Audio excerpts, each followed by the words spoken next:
Hello and welcome on 360 Sports TV. I'm Adeni G. Shafe. Well, it's always good to have you in the world of sport. Let's roll it.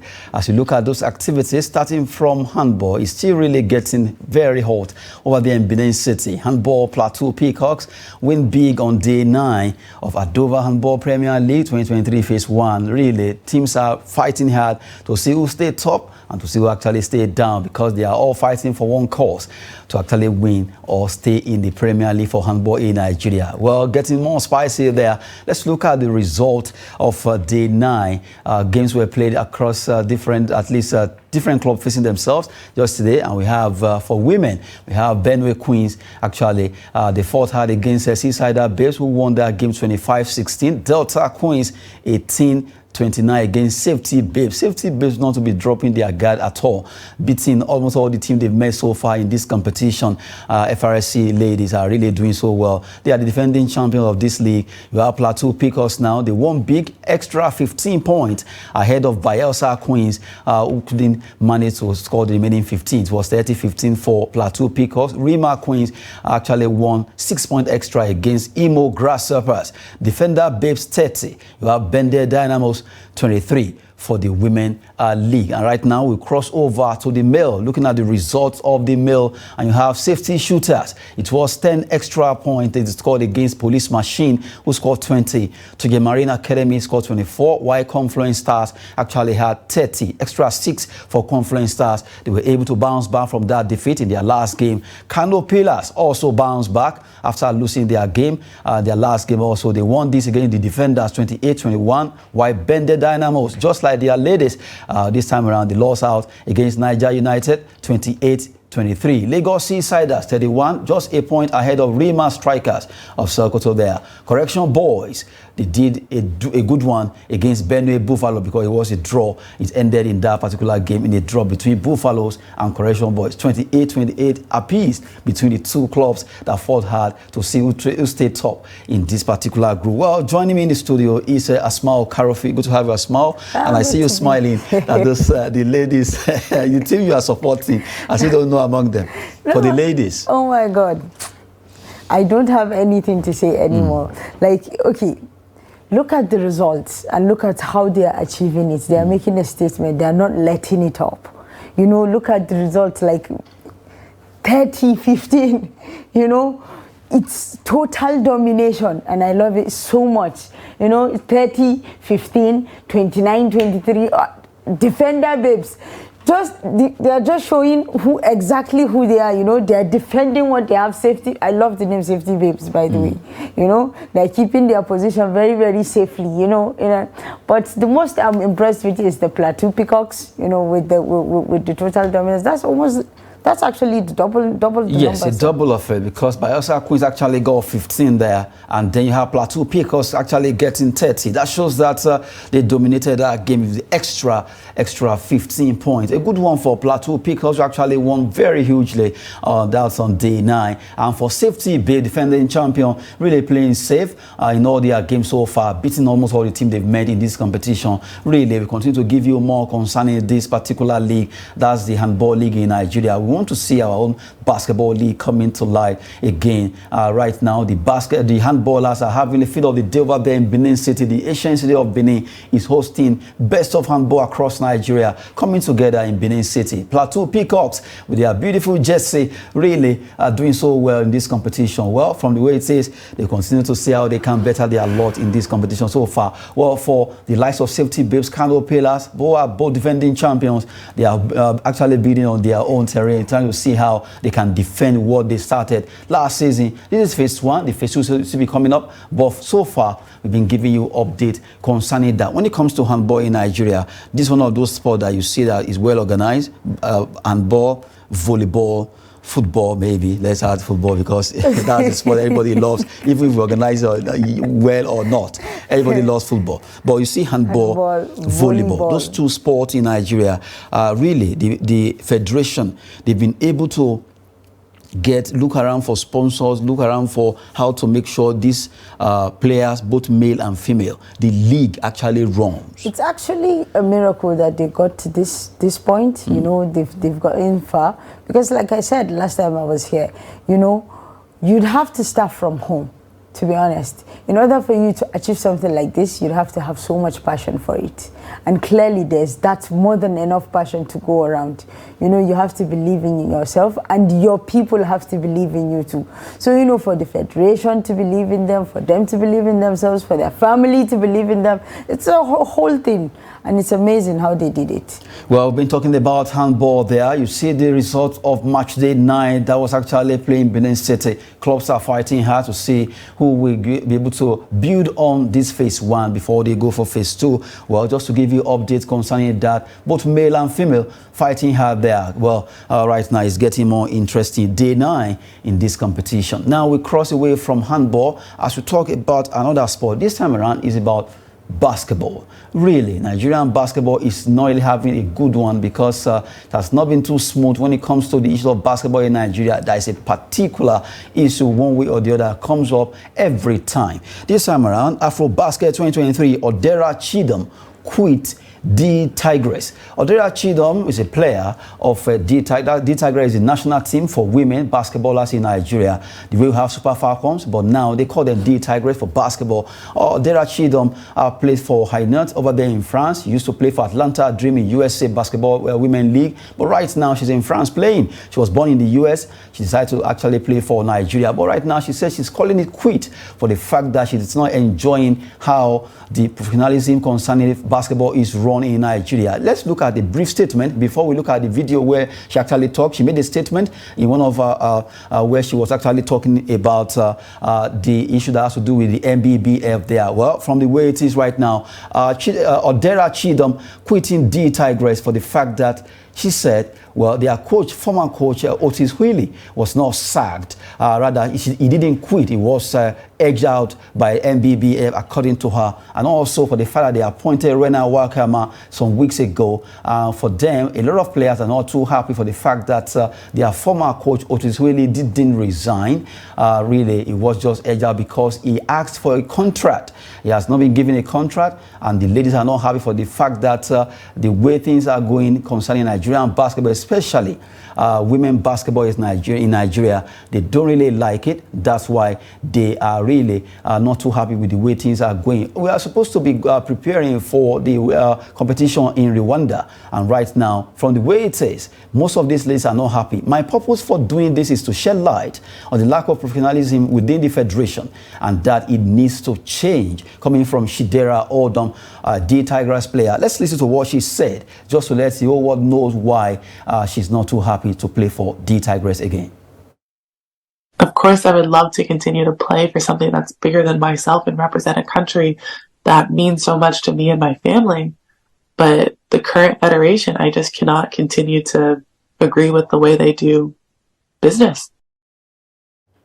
I just can't agree with the way they do business. That's a very huge statement. I just can't agree with the way they do business. Business there is not about even the transacting of money now. It's about how they run the administration of basketball in Nigeria. Exactly. This lady was born in the US. She decided to play for Nigeria because her parents are Nigerians. And now she's no longer happy because she says she put into consideration her family, herself, and the fact that she really loves to do this for Nigeria. But from the way the business is done, she's no longer liking it, and that's why she's calling it quit to play for D Tigress.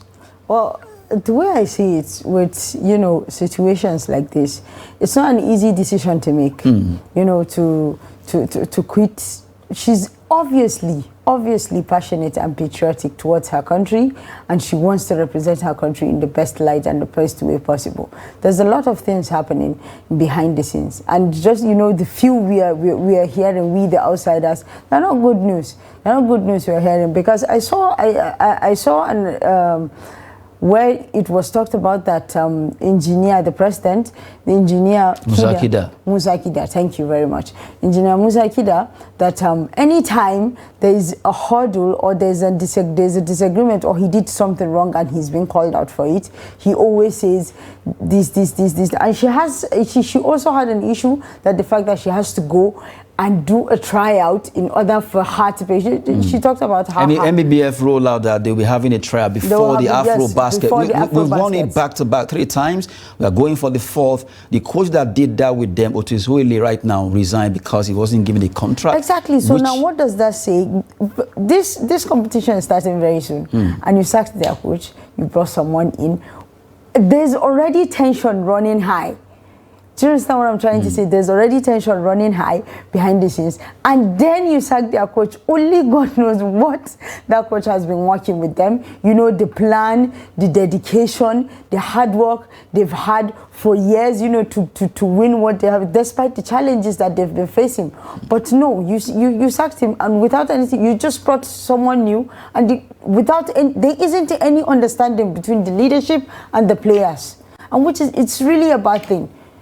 You know, and I'm actually very, very worried as how they are going to defend. Well, right now, MBBF believes that they can't defend it because in 2017, when that happened too, when some players actually were not too happy, they brought in some player and he worked out for them because 2019 they won it. So they are looking at, okay, we can do the same thing. All that is good by and getting fine, some bringing players. out new players, all that is good and fine. But she's the first one that spoke, even though, despite the fact that she said it's not a whole boycotting thing, you know, but she's the first one that spoke. But it is evidently clear that the rest are unhappy also. Of course. So are you going to replace the entire team?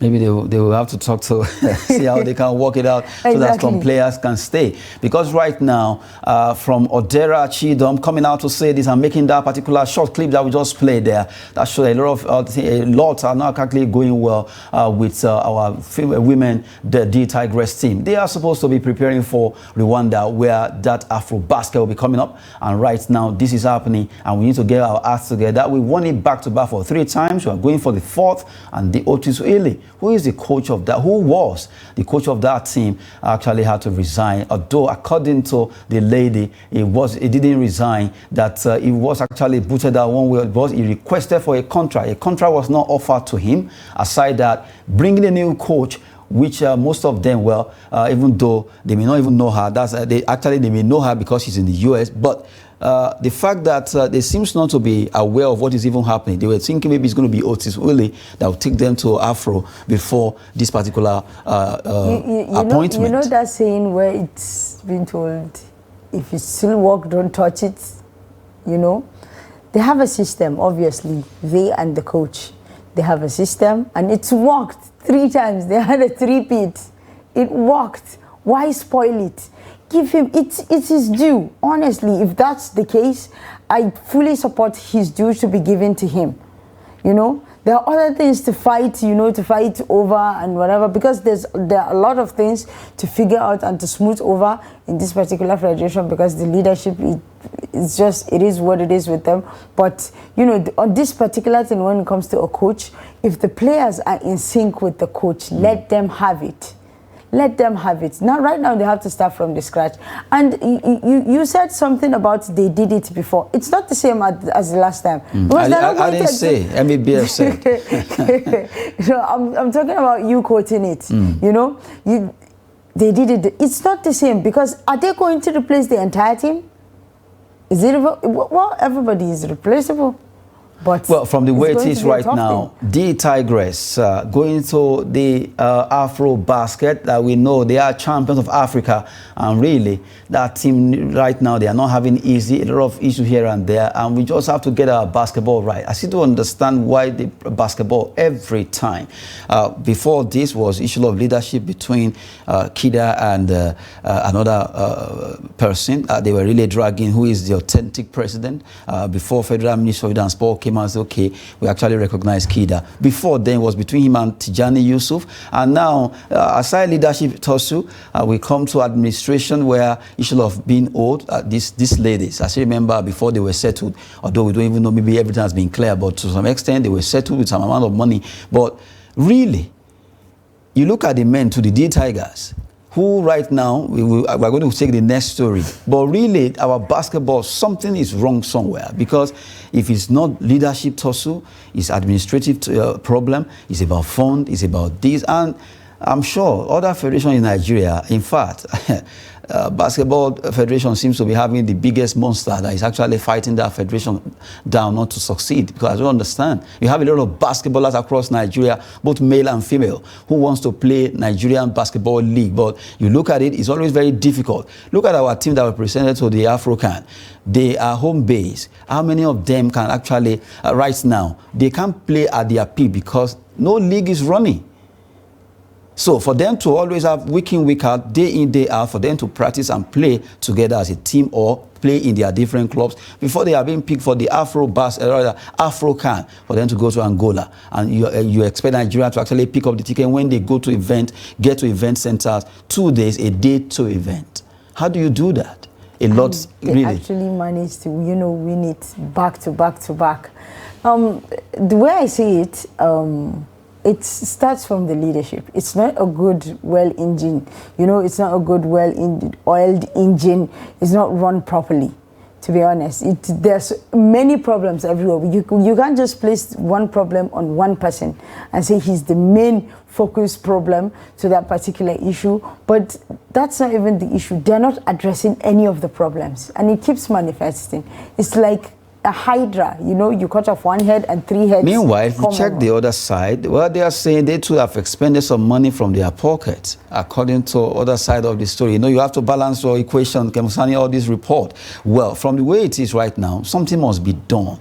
Because if MEB ever saying, well, we use some money, the board members, some of them are saying they are not happy with the leadership style of their leader, then something is wrong somewhere. But really, when two elephants are having issues, it's the ants that usually suffer. But from the way it is right now, Nigerian basketball just have to be at its best because it's not going well at all. As we speak right now, that will take us to the next story. Still on basketball, but this time around, the Tigers, who traveled to Angola. The first game they won against Mali. The second game, just yesterday, they lost against Angola. As expected, not that we are not believing that they can do it, but really, we know that Angola, a very organized team when it comes to basketball. The Tigers have just managed to play in this tournament because they were picked as wild card. Angola featured their second best team, and they were still able to defeat us 57-48. The Tigers suffered defeat to Angola, and right now will be fighting to see in classification against Gabon on Wednesday. But right now, we lost this game against Angola. Angola right now picked the ticket in our group. I really had high hopes for them. That hope has been dashed now. Seriously. I really had high hopes for them. I really wanted them to, because I wanted the comeback story to be something greater than that. But it's no problem. It's no problem. They will get the 5th place. Well, now, coming to what I was about saying before this particular story. Okay. You see now the effect of administration now. This particular team is actually, this competition is majorly for home-based African players in basketball. Now, you're allowed to pick, from the way it is, they went to play the qualifiers first, even in West Africa. Okay. They managed to go. This particular one in Angola, they also managed to go, getting there maybe late or 2 days to the event and all that. And look, these are home-based players. How many of them are playing the league? I'm talking about, is the league running? Angola League, to let you know, the team that defeated us, this is the second best team of Angola. So imagine if their best player should play this tournament, this game, which would have gotten like maybe 80-48 or thereabout. It ended 57-48, 9 point extra, right? But really, if you look at our basketball, something must just be done. It's really very painful because we have a lot of talent. We've seen NBA picking a draft, a player from Nigeria direct, like James Inaji that was just picked recently. We have a lot of Nigerian stars. Akeem the Dream Olajuwon started from Nigeria before he moved to the United States of America to play basketball. But at least the origin from Nigeria, the basketball skills, everything, he developed there, but he started from here. That showed a lot of talent. All the ladies you are seeing, majority of Nigerian star players, basketball players, started from Nigerian league before they traveled out. Some, they picked them directly from here. That shows that we have a lot of talent. If you go around weekend, you see basketball court, different locations. No, but talent was never the question, was it? But the problem is, if you don't have a league running, if you don't have things being done by these basketballers, how will they be fit enough for competitions like this? That's the problem. That's what I'm talking about. We can't completely place the problem on one person. The entire organization needs fixing. And like we talked about... Who runs the organization? Like we talked about the other time, we talked about how football gets, you know, most of the attention. And we talked about how if we could give other sports 30% out of the 100% that football gets, you know. And most of the time when you see the the basketballers talking, they're actually bringing awareness. They're speaking out. They're not willingly, they wouldn't even want to talk about things that way. You know, if things would be solved, just half of the things they're complaining about, if they could be solved and they could be, they're not asking for too much. Let's be honest. They're not asking for too much. If you need them to win, you have to treat them like winners. You have to give them what they want. You can't just expect a professional basketballer to just, you know, be training in 5-a-side in, you know, one of these street basketball. It's not the same thing. They need facilities, they need places to train, you know, to keep fit mentally, physically, emotionally. But you can't just, honestly, it's too much. You know, the strain of it, you have to think about what's there, what's not, how to keep up with this, you know, how to put up with that. The whole thing it's too messy. And it's too overwhelming. From the way it is right now, Nigerian basketball just has to be at its best. If you are to do well, for the ladies, they are always, they play abroad mostly, so they know how to do their thing, and they come around, pick up the pieces and also do well for Nigeria. But this time around, it's not speaking too well for the Tigers, because even the league is not running. Well, we just have to leave that a bit and we move to tennis. Let's talk about a particular player called Carlos Alcaraz. He's really doing so well over there in Wimbledon in London. We look at that story. Tennis, Alcaraz beat Matteo Berrettini, 3-6, 6-3, 6-3, 6-3. He was actually trailing before he picked up the pieces to win the remaining 3 sets to set up that's Hoderun quarterfinal at Wimbledon. Good one for Alcaraz. Right now, it seems Alcaraz seems to be the only player that is actually getting closer to break the genes, or rather the leadership or the hold of Novak Djokovic. Yeah, I don't think that's possible. I mean, I would love for it to happen, don't get me wrong. I would love for it to happen because I don't want I don't want him to match Roger Federer's record. But I don't... Djokovic is a beast. You know, we've talked about him facing other people, you know, other opponents before, and we said this will be the time. So the only time I think he was stopped for the past 2-3 years was because of vaccine. You know, because he didn't get it. He refused to get the vaccine for COVID. That was why he couldn't play. But he would have actually matched Roger Federer's record by now. But this Spaniard, he is a promised talent. He's just 20. Djokovic is 36.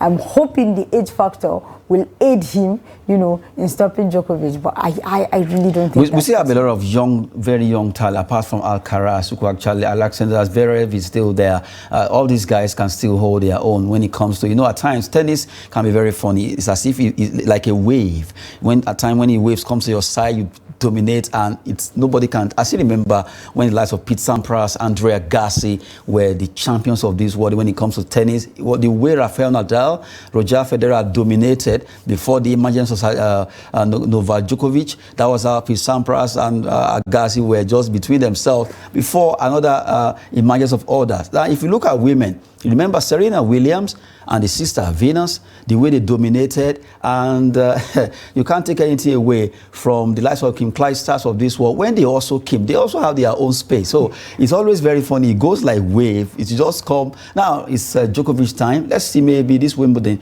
the way it's going, it's possible that Alcaraz, and if Rune doesn't defeat him in these quarterfinals, expect this young Spaniard did to you get to know the that final. this young Spaniard, his dream was to just, you know, reach the quarterfinals. Let's see what will happen. Now, talking about the women there, we just saw the African lady. She's from Tunisia, Ons Jabeur, they call her. Ons Jabeur is doing well right now. A repeat of last year will be coming up between her and Elena Rybakina. Talking about the women there, that's Rybakina and Ons Jabeur, really. From the way it is, that particular defeat to Rebekina. She wants to get it back, her own pound of flesh, because last year when they played in the quarterfinal also, she defeated Ons Jabeur of Tunisia. But right now, she's carrying the whole Africa on her shoulder, because every time she plays, the whole Africa supports her, because she seems to be the only... You should see the social media raving. Everybody, even the people that aren't much interested in tennis, now they're talking about, like, represent Africa, represent... Well, seriously, Ons Jabeur will be facing Elena Rebekina there in the quarterfinal, and hopefully she can take that revenge for the whole Africa in tennis. Away from tennis, let's quickly talk about two stories before we wrap it up. Super Falcons camp bubbles as Odega arrives. They've been waiting for Francisca Odega to arrive, but finally she has been in that particular camp right now, and everybody actually of the team, they are very happy for having Odega back in the squad. They are still waiting for Halimatu Aide to also join us from Sweden. Right now, the team, 22 of them are in camp, and it's really bubbling ahead of the World Cup that will be starting on July 20. But right now, Super Falcons are really trying to do their best by training hard to see how they can win their games in that group. Well, let's take the last one that has to do with Ashley Young. Ashley Young set to join Everton as a free agent. Mediga will be coming up soon. Probably that will be today. But Ashley Young, a free agent who have played for Aston Villa. He has done it with Manchester United, but now it seems Sean Dyche wants to get him to stay over there in Everton. I have no idea what Sean Dyche is cooking. Honestly, when I first saw the news of Ashley Young joining Everton, I thought it was as a coaching staff. 38, he's 38 yes, already. But he's actually doing very, very well. He's actually doing old very, wine, very well. Maybe old wine in new bottle. Seriously, you see some players, they age, but they are still performing at their best. Look at Ashley Young, really. You can't take anything away from I don't want to call him young man, but at least at 38, he wants to play for Everton. Well, at football age, he's not young, but he's really quite young. 38 isn't that much. For football age, he's old. He is old. Really? Well, that will be it on the show. We've been talking about all the sporting activities alongside Asma Karofi. Thanks so much for coming on the show. I'm very, very glad to be here. Yes, I'm Adeniyi Aji Shafe. Thanks for watching.